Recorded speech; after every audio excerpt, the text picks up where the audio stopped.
बिस्मिल्लाहिर्रहमानिर्रहीम। अस्सलाम वालेकुम। आप देख रहे हैं अलिफ न्यूज़ और मैं हूं आपके साथ माजिद अली। शामिल करते हैं पाकिस्तान और दुनिया भर से ऑनलाइन हेडलाइंस। समाजी राब्ते के प्लेटफॉर्म एक्स ने ईरान के सुप्रीम लीडर आयतुल्लाह ख़ामनेई का अबरानी ज़बान का एक्स अकाउंट मअतल कर दिया। इसराइल की जानिब से जुमे की शब ईरान पर हमलों के बाद आयतुल्लाह ख़ामनेई का अबरानी ज़बान का एक्स अकाउंट बना था। गुज़िश्ता रोज़ अबरानी ज़बान के एक्स अकाउंट पर अपने बयान में उन्होंने कहा था कि इसराइल ने ईरान के हवाले से गलत हिसाब लगाया है और हमला करके गलती की है। हम इन्हें बताएंगे कि ईरानी कौम का अज़म और हौसला और क़ुव्वत क्या है। आयतुल्लाह ख़ामनेई की जानिब से इसके बाद भी कुछ बयानात जारी किए गए, जिसके बाद एक्स की जानिब से इनके अबरानी ज़बान के अकाउंट को मअतल कर दिया गया। ईरानी हमले में फ़ज़ाई हदूद की खिलाफ वर्जी। इराक़ की इसराइल के खिलाफ अक़वाम मुत्तहिदा में शिकायत दर्ज। हुकूमत इराक़ ने इसराइल के खिलाफ गैर कानूनी तौर पर फ़ज़ाई हदूद इस्तेमाल करने की शिकायत अक़वाम मुत्तहिदा में दर्ज करवा दी। गैर मुल्की खबर इदारे की रिपोर्ट्स के मुताबिक हुकूमत इराक़ ने अपनी शिकायत में इसराइल की जानिब से ईरान पर फ़ज़ाई हमले करने के लिए अपने फ़ज़ाई हदूद की खिलाफ वर्जी का इल्ज़ाम आयद किया है। तर्जुमान इराक़ी हुकूमत का कहना है कि जुमे और हफ्ते की दरमियानी शब को ईरान पर हमले के दौरान इराक़ी फ़ज़ाई हदूद की खिलाफ वर्जी की गई, जिस पर इसराइल के खिलाफ अक़वाम मुत्तहिदा के सेक्रेटरी जनरल अंतोनियो गुतेरेस और सलामती कौंसिल को एहतजाजी नोट भेज दिया है। इसराइल को जवाब देने के लिए तमाम दस्तयाब वसाइल इस्तेमाल करेंगे, ईरान का ऐलान। ईरान ने इसराइल को हालिया हमले का जवाब देने के लिए तमाम तर दस्तयाब वसाइल इस्तेमाल करने की धमकी दे दी। गैर मुल्की खबर इदारे की रिपोर्ट के मुताबिक ईरानी वज़ारत ख़ारजा के तर्जुमान ने अपने एक बयान में कहा कि सहूनी हुकूमत को यकीनी और मौसर जवाब देने के लिए तमाम दस्तयाब वसाइल इस्तेमाल करेंगे। इस्माइल बकाई का कहना था कि हमारे रद्द-ए-अमल की नौयत इसराइली हमले की नौयत पर मुनहसर है। वाज़ेह है कि इसराइल ने गुज़िश्ता दिनों ईरानी फ़ौजी मकामात पर फ़ज़ाई हमला किया था, जिसके नतीजे में 4 ईरानी फ़ौजी शहीद हुए थे। मुमकिना ईरानी हमले का खौफ, इसराइली काबीना इजलास ज़ेर ज़मीन करने का फैसला। ईरान के मुमकिना हमलों और सिक्योरिटी खदशात के बायस इसराइली काबीना ने अपना इजलास वज़ीर-ए-आज़म हाउस और इसराइली फ़ौज के हेडक्वार्टर की बजाय ज़ेर ज़मीन करने का फैसला किया है। इसराइली मीडिया की रिपोर्ट के मुताबिक काबीना का इजलास सिक्योरिटी खदशात के बायस एक मुतबादिल मकाम पर मुंतकिल कर दिया गया है। आइंदा हुकूमत के इजलास भी वज़ीर-ए-आज़म के दफ्तर यरूशलेम या तेल अवीव में करिया मिलिट्री हेडक्वार्टर्स में मुनक्किद नहीं होंगे, बल्कि नए प्रोटोकॉल के मुताबिक वज़रा अब एक महफूज ज़मीन मकाम पर जमा होंगे। सिहूनी हुकूमत के ठिकानों पर हिज़्बुल्लाह लबनान के मुतअद्दिद हमले। मीडिया रिपोर्ट्स में बताया गया है कि हिज़्बुल्लाह ने एक ताज़ा हमले में अल जलील के इलाके को 75 रॉकेटों से निशाना बनाया। रिपोर्ट के मुताबिक इस हमले में कई इमारतों और कारों को आग लग गई और काफ़ी नुकसान पहुंचा है। ईरान और बरतानिया के वज़ीर ख़ारजा की टेलीफोनिक गुफ्तगू। ईरानी खबरसार इदारे की रिपोर्ट के मुताबिक एतवार की रात बरतानवी वज़ीर ख़ारजा ने अपने ईरानी हममनसब सैयद अब्बास अराक़ची को टेलीफोन करके इलाके के हालात पर गुफ्तगू की। सैयद अब्बास अराक़ची ने इस टेलीफोनिक गुफ्तगू में ईरान के चंद फौजी और दफाई मराकज़ पर गासिब सहूनी हुकूमत की जारहियत के बारे में ठोस अंदाज में तेहरान का मौक़िफ़ बयान किया। उन्होंने अपने बरतानवी हममनसब के साथ इस टेलीफोनिक गुफ्तगू में मुतालबा किया कि सहूनी हुकूमत की सियासी और असला जाती हमायत बंद की जाए।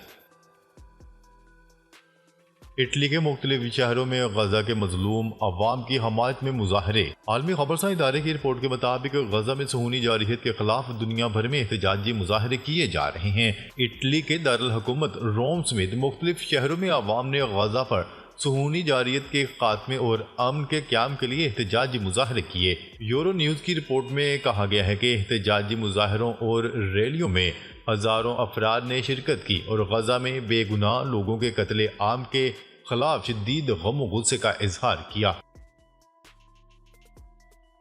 इसराइली हमला अपने हदाफ में नाकाम हो चुका, मगर हमले के दर्दनाक नताइज बरामद होंगे। ईरानी पासदारान इनकलाब के कमांडर हुसैन सलामी ने कहा है कि ईरान पर इसराइली हमला अपने मकासद हासिल करने में बुरी तरह नाकाम रहा। उन्होंने मजीद कहा कि हमारे फ़ज़ाई दिफाई निज़ाम की तैयारी ने इसराइली हमले को नाकाम बना दिया। खलीजी ममालिक को जोड़ने वाले बड़े मंसूबे की मंजूरी। गल्फ को ऑपरेशन कौंसल GCC में शामिल ममालिक को रेलवे लाइन से जोड़ने के बड़े मंसूबे की मंजूरी दे दी गई। न्यूज़ रिपोर्ट के मुताबिक GCC ममालिक के दरमियान रेलवे लाइन मंसूबे की तैयारी जारी है। ये मंसूबा 2030 तक मुकम्मल हो जाएगा और GCC ममालिक वज़राए ट्रांसपोर्ट ने मंसूबे के बजट की भी मंजूरी दे दी। रिपोर्ट के मुताबिक न्योम मंसूबे के अलावा ये खित्ते का सबसे बड़ा मंसूबा है जिस पर $250 बिलियन की लागत का तखमीना लगाया गया है। ज़राए ने बताया है कि मंसूबे के मुताबिक रेलवे लाइन कुवैत से सऊदी अरब और फिर बहरीन, कतर और आखिर में मुत्तहिदा अरब अमारात से होती हुई ओमान तक पहुंचेगी। पाकिस्तान की तरफ से गजा व लबनान के मुतासरीन के लिए 100 टन इमदादी खेप रवाना। इस्लामाबाद इंटरनेशनल एयरपोर्ट से इमदादी सामान की 13वीं खेप रवाना कर दी गई। गजा के लिए इमदादी सामान बजरिया हवाई जहाज बरास्ता ओमान उर्दन भेजा गया। 100 टन इमदादी सामान सर्दियों के लिए फैमिली टेंट और गर्म कंबलों पर मुश्तमिल है। NDMA मजमूई तौर पर 1381 टन इमदाद गजा और लबनान भिजवा चुका है। NDMA अभी तक गजा के लिए 10 जबकि लबनान के लिए 2 इमदादी खेपें रवाना कर चुका है। भारत में हिस्पानवी मिलिट्री एयरक्राफ्ट प्लांट का इफ्तिताह। स्पेन के वज़ीर आज़म भारत के सरकारी दौरे पर हैं। ये किसी हिस्पानवी वज़ीर आज़म का 18 बरस में हिंदुस्तान का पहला दौरा है। भारतीय मीडिया की रिपोर्ट के मुताबिक हिस्पानवी वज़ीर आज़म ने रियासत गुजरात शहर वडोदरा में एयरबस C295 तैयारों की तैयारी के लिए Tata Airbus final assembly line complex में होने वाली इफ्तिताही तकरीब में शिरकत की। इस प्लांट में पहला मेड इन इंडिया C295 तैयारा 2026 तक तैयार हो जाएगा। इसराइली और अमरीकी वज़ीर दिफा के दरमियान गुफ्तगू। ईरान पर हमले में इसराइली कामयाबियों का जायजा। इसराइली वज़ीर दिफा ने अमरीकी हम मनसब लॉयड ऑस्टिन को ईरान पर किए गए हालिया हमले के बारे में तफसीलन ब्रीफ किया और इन्हें इसराइल की कामयाबियों के हवाले से बताया। इस हमले के बाद से इसराइल के लिए तज़वीराती एतबार से पैदा होने वाले इम्कानात के बारे में भी अमरीकी वज़ीर दिफा को एतमाद में लिया गया। यह बात इसराइली वज़ीर दिफा के दफ्तर ने जारी किए गए एक बयान में बताई है। 2 माह के वक्फे के बाद गजा में जंगबंदी के हवाले से आज से दोहा में मुज़ाकरात का आगाज़। 2 माह तक तातुल के बाद कतर में अमरीकी, मिस्री और इसराइली कोशिशों से गजा में जंगबंदी और कैदियों की रहाई के हवाले से मुज़ाकरात दोबारा शुरू हो रहे हैं।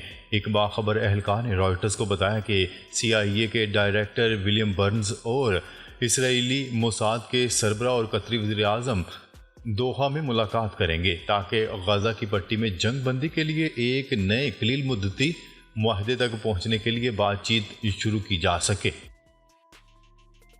आलमी मार्केट में खाम तेल और गैस की कीमतों में 5% तक की कमी। आलमी मंडी में खाम तेल और गैस की कीमतों में बड़ी कमी हो गई। गैर मुल्की खबरसा इदारे की रिपोर्ट के मुताबिक बरतानवी खाम तेल $73 फी बैरल पर फरोख्त हो रहा है, जबकि अमरीकी खाम तेल WTI $68 फी बैरल की सतह पर मौजूद है। गैर मुल्की मीडिया की रिपोर्ट के मुताबिक आलमी गैस की कीमतों में भी 3.5% कमी हुई है। गैस $2.47 फी MMBTU में फरोख्त हो रही है। पंजाब में स्मॉग, महकमा तहफ़्फ़ुज़ माहौल का अलर्ट जारी। महकमा तहफ़्फ़ुज़ माहौल पंजाब ने स्मॉग के हवाले से हाई अलर्ट जारी कर दिया। महकमा तहफ़्फ़ुज़ माहौल पंजाब के मुताबिक अमृतसर से चलने वाली स्मॉग ज़दा हवा का दबाव बढ़ गया और 24 घंटे की औसत एयर क्वालिटी इंडेक्स में गैर मामूली इजाफा सामने आया है। तहफ़्फ़ुज़ माहौल पंजाब ने बताया है कि 7 किलोमीटर फ़ी घंटा की रफ्तार से लाहौर की जानिब चल रही है, जबकि आलूदा हवा नई दिल्ली से चंडीगढ़ और अमृतसर से लाहौर में दाखिल हो गई। फिलिपाइन में समुद्री तूफान की तबाहकारियाँ। फिलिपाइन में समुद्री तूफान ट्रामी की तबाहकारियाँ जारी हैं। मुख्तलिफ हादसात में हलाकतों की तादाद 100 से तजावज़ कर गई। मीडिया रिपोर्ट्स के मुताबिक रहायशी इलाकों में तगयानी और मूसलाधार बारिशों के बायस निज़ाम ज़िंदगी दरहम बरहम हो गया और घरों में पानी जमा होने से शहरी घरों की छतों पर फंस कर रह गए। 26वीं तरमीम गैर आइनी करार दी जाए, सुप्रीम कोर्ट में दरख्वास्त।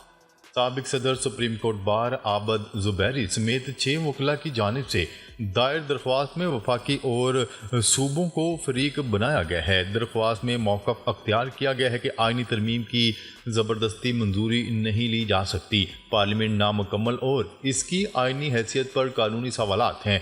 दरख्वास्त में कहा गया है कि अदलिया की आज़ादी और अख्तियारात की तकसीम आइन का बुनियादी ढांचा है। तरमीम से आइन का बुनियादी ढांचा तब्दील नहीं किया जा सकता। पार्लिमानी कमेटी के जरिए चीफ जस्टिस की तैनाती मुदाखलत के मुतरादिफ है। नाज़रीन, अब तक के लिए इतना ही। मज़ीद खबरें लेकर बहुत जल्द आपकी खिदमत में हाजिर होंगे। तब तक के लिए अपना ख्याल रखिएगा। अल्लाह निगहबान।